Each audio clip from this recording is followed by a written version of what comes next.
If you are or were in a relationship with an avoidant partner, here are 4 questions you should always ask the avoidant. Avoidant individuals have developed sophisticated psychological defenses that allow them to navigate relationships while maintaining emotional distance.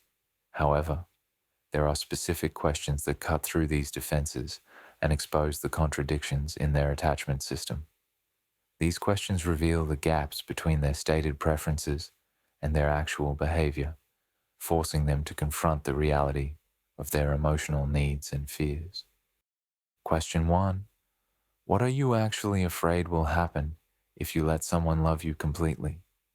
This question strikes at the heart of avoidant psychology because it forces them to examine the specific fears that drive their emotional distance. Most avoidants operate on vague feelings of discomfort around intimacy without clearly identifying what they believe will happen if they allow themselves to be truly loved. When pressed to articulate their exact fears, they struggle because their avoidance is often based on emotional conditioning rather than rational assessment. The question is particularly difficult because it assumes that being completely loved is something they're actively preventing rather than something they don't want. This reframe challenges their narrative that they simply prefer independence and forces them to acknowledge that they might actually be running from something specific. The question implies that their emotional distance is a defense mechanism rather than a genuine preference. When avoidants attempt to answer this question, they often provide surface-level responses like, "I don't want to lose my independence," or "I need my space." However, these answers don't explain why being loved would necessarily eliminate independence or personal space. The question demands they go deeper and examine what they actually believe love will cost them or require from them. Their inability to provide concrete answers reveals that their fears are often irrational or based on childhood conditioning rather than adult reality. They may fear being suffocated, controlled, or abandoned, but when pressed to explain why complete love would necessarily lead to these outcomes, they struggle to provide logical explanations. This struggle reveals that their avoidance is driven by emotional programming rather than rational decision-making. The question also forces them to confront the possibility that their fears might be unfounded or outdated. If they can't articulate specific, realistic dangers of being completely loved, they must face the possibility that their emotional distance is protecting them from imaginary threats rather than real ones. This realization can be deeply unsettling for individuals who have built their identity around emotional self-protection.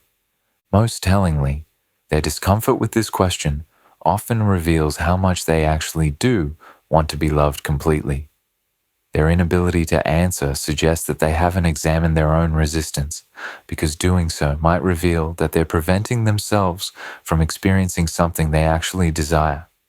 The question exposes the contradiction between their stated preferences and their deeper emotional needs. Question 2. If you don't need emotional connection, why do you stay in relationships at all? This question challenges the fundamental contradiction in avoidant behavior, claiming not to need emotional connection while simultaneously maintaining relationships. If they were truly emotionally independent and didn't require connection, logic would suggest they would be happier alone. The question forces them to examine what they're actually getting from relationships that contradicts their stated preference for independence. The question is particularly powerful because it uses their own logic against them. Avoidants often pride themselves on being rational and practical, so when asked to explain the logical inconsistency in their behavior, they struggle to provide coherent answers. If emotional connection isn't valuable to them, their continued participation in relationships becomes inexplicable from a rational perspective. When pressed to answer, avoidants often provide superficial explanations like companionship, shared activities, or practical benefits.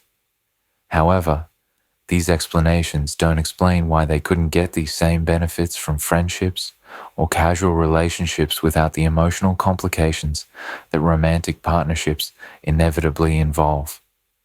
The question reveals that they must be seeking something deeper than they're willing to acknowledge. Their attempts to answer often reveal the covert emotional benefits they derive from relationships while denying their emotional significance. They might mention enjoying having someone to talk to, feeling comfortable with familiar company, or appreciating having someone who cares about them. These admissions contradict their claims of not needing emotional connection and reveal their hidden emotional dependencies. The question also forces them to confront the reality that their presence in relationships affects others emotionally, even if they're not consciously seeking emotional connection themselves. If they truly didn't need or want emotional bonds, the ethical choice would be to avoid relationships altogether, rather than creating emotional attachments they don't intend to reciprocate fully. Most importantly, their inability to answer this question coherently reveals that they do need emotional connection, but have convinced themselves otherwise.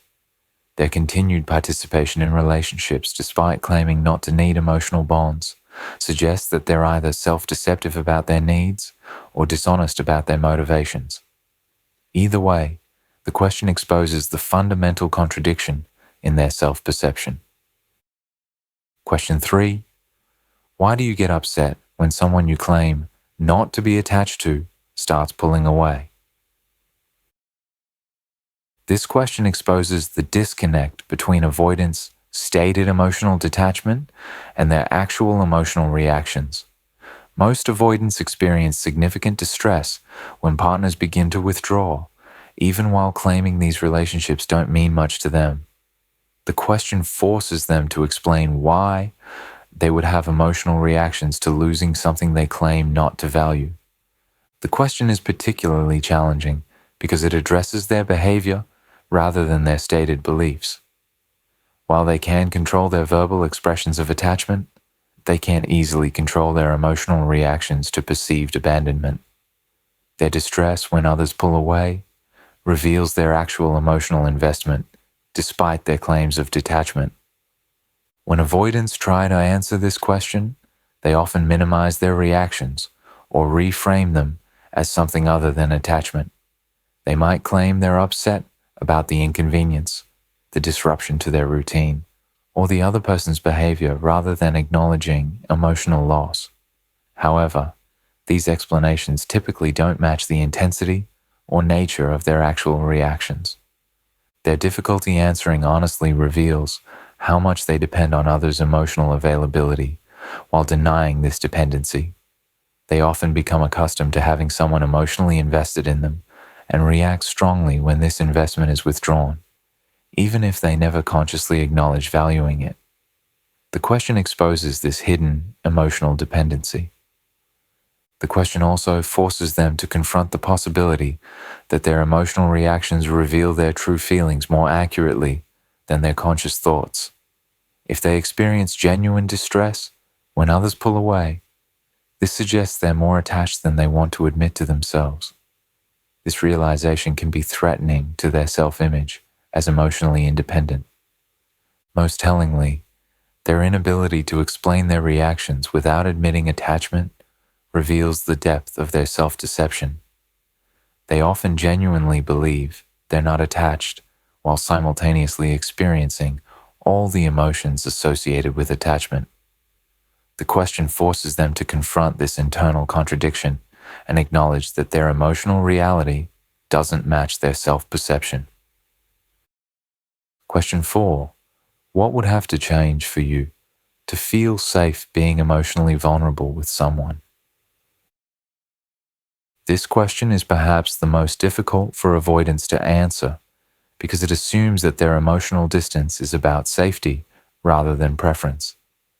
It forces them to examine what conditions would need to exist for them to feel secure enough to be vulnerable, implying that their avoidance is fear-based rather than simply a lifestyle choice. The question is particularly challenging because it asks them to imagine a scenario where vulnerability feels safe which requires them to acknowledge that their current emotional distance might be motivated by feeling unsafe rather than simply preferring independence. This reframe threatens their self-image as strong and self-sufficient individuals who choose emotional distance rather than being driven to it by fear. When avoidants attempt to answer this question, they often struggle because they haven't clearly identified what would actually make vulnerability feel safe. They might mention needing guarantees about not being hurt or abandoned, but these guarantees are impossible to provide in real relationships. Their inability to identify realistic conditions for safety reveals that their fear might be about vulnerability itself rather than specific relationship circumstances. Their difficulty answering also reveals how their safety requirements might be impossible to meet in genuine relationships. They might need complete control over emotional outcomes, guarantees about their partner's behavior, or assurance that vulnerability won't lead to dependency.